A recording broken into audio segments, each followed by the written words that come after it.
know you. First of all, you're the new interim mayor, and we'll talk about that in a minute. Sure. But you're from this area, right? Yes, this is my home.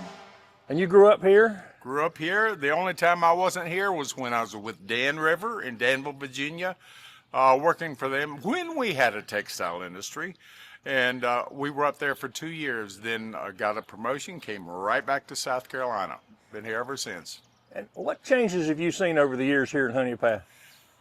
Well, the most notable change has got my attention, even as we're doing this interview, is how we have lost our middle class in the United States. Unfortunately, with NAFTA and a lot of the other accompanying agreements that have gone in place, we lost the middle class base of that supported all these empty buildings that you see here that we've been dealing with, that Iva's been dealing with, Star, Pelzer. Of course, right now, Pelzer is getting overrun by Greenville, so, it's something new. But that's been the biggest thing on my mind, how we have lost the middle class. But right now, we're having opportunities to get a lot of things restored and move us forward as far as preparing our infrastructure to receive a lot of people that we've had moving into our area, particularly in the Honea Path. We're looking for, I'm guessing, about a 19% growth in the next 5 years, which is going to be exceptional.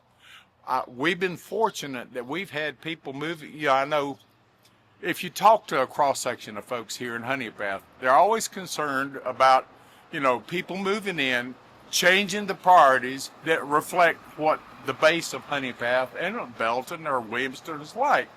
But what they don't realize, a lot of the people that I personally met that are moving into the area, they have our same priorities. I mean, there's a couple I've talked to from Albany, New York that's moved here, another couple from Cooperstown, New York, and Ohio and other places. And usually they mention, and these are retired couples, usually they're concerned about the cost of living, about some of the crazy things going on with their governments and back in their home state. And I'm usually somewhere around number 3 or number 4 in their priority list, they mentioned they got tired of shoveling snow. Now, I would encourage everyone to keep an open mind, because these people that are moving in from these other states, you got to understand, you have friends in all of the other states in the union. You just haven't met them yet. And a lot of the people that are moving into the area, yeah, we're going to get a certain percentage that don't quite fit the mold, won't be interested in joining the Confederate Army or anything like that, but they would be great to have as neighbors. And I've already met people like that. That's why I'm so thankful right now to be in this transition period that we're having in Honea Path to move us forward. And Jim, what do you tell them that makes Honea Path special? Why did you come back here? You could have gone anywhere at any point. Why did you come back to Honea Path? Well, of course, we have a family farm out in Friendship Community that in 2032 will become a century farm, and I've already turned that over to our 4 sons. And that's a big draw. Now, one of our sons is living in Anderson, but he's with the Anderson County Sheriff's Department. But the rest of them are in this area.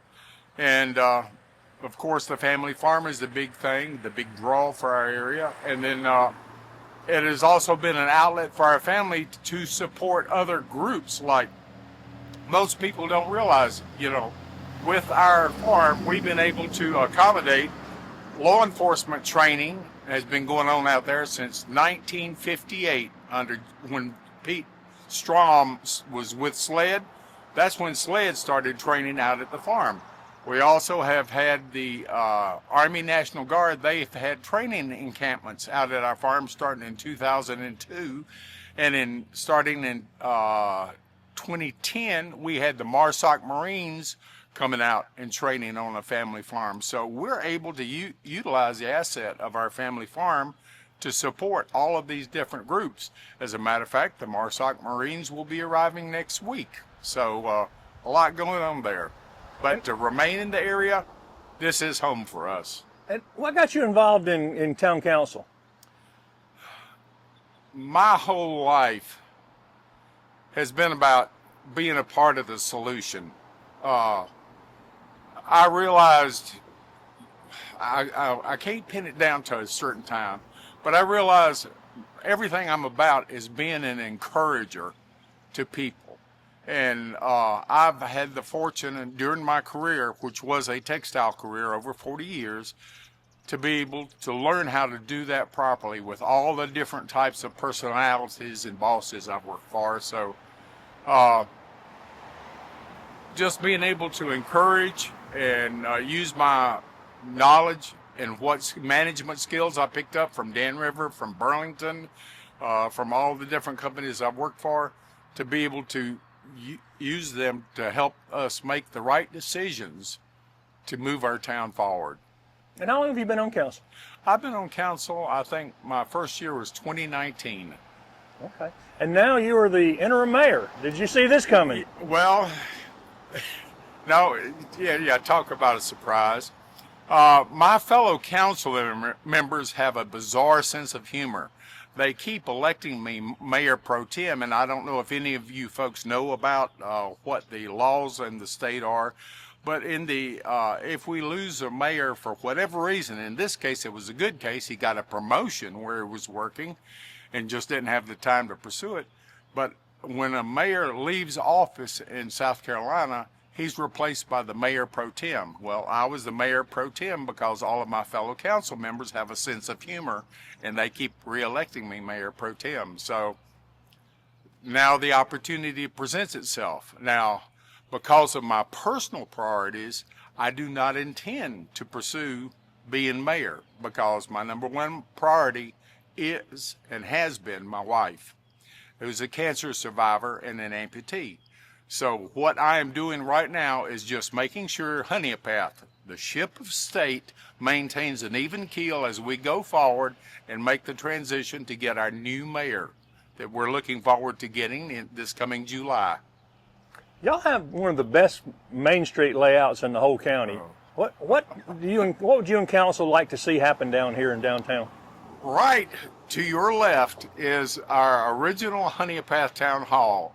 And I've been thinking of ways I could beg, borrow, or steal my way into Tim Scott's office to see if he could find anything extra in the kitty to help us to remediate the mold in here and restore this building so we can get our town offices back in here, our original city hall, which is a historical building.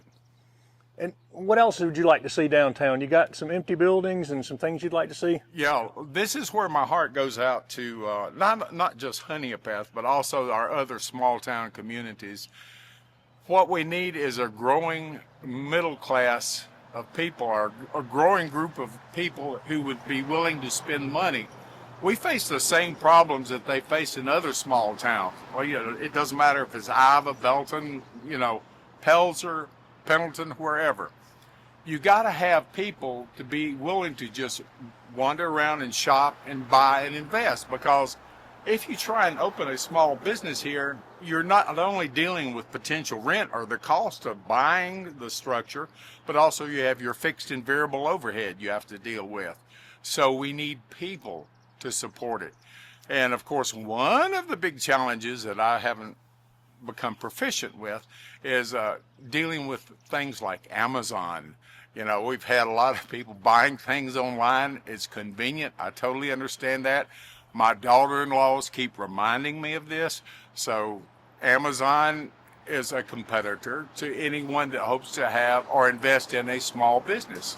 But as far as a town, their backbone and how they grow and attract other people is how many businesses we can get in downtown. And what can y'all do to try to attract people back downtown? I know, like you're saying, it's not just Honea Path. Oh, no. Unfortunately, number one, we do not own the buildings. So whoever the landlords are, a lot is on them as far as getting them occupied with new businesses. From our standpoint, we have the responsibility to make sure that these towns meet certain codes, and we have Mr. Giovanetti with our fire department. Awesome guy.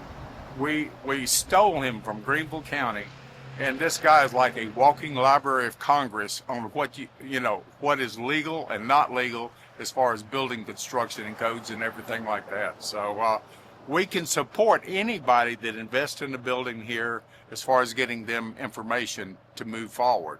That's what we can do. Whenever possible, we always have, like, one thing that it has been picking up is like a lot of our fall festivals that we have downtown. We intentionally invite like food trucks, vendors come down here, and we have been very successful with the numbers that we've been able to attract downtown. And we see this as a positive way of refocusing the people back on the downtown area of Honea Path. Honea Path's one of the towns that still has some space to grow. Yes. If somebody's watching this and is trying to look for a place, why don't you tell them to consider Honea Path? Well, one big thing, Honea Path would be an excellent bedroom community. And the reason I'm mentioning this, look at our geographic location in the southeastern part of Anderson County. We're about 20 miles southeast of Anderson. We're no more than 25 miles southwest of Greenville and 30 miles due north of Greenwood. So we're centrally located between these three larger towns. So if a person is looking for a good place to hang their hat, raise a family, and call home, and of course, we don't care if you're from Ohio. We love you anyway. But, you know, if you want a place to call home and you're planning to work in one of those three areas, this is a good place to come to.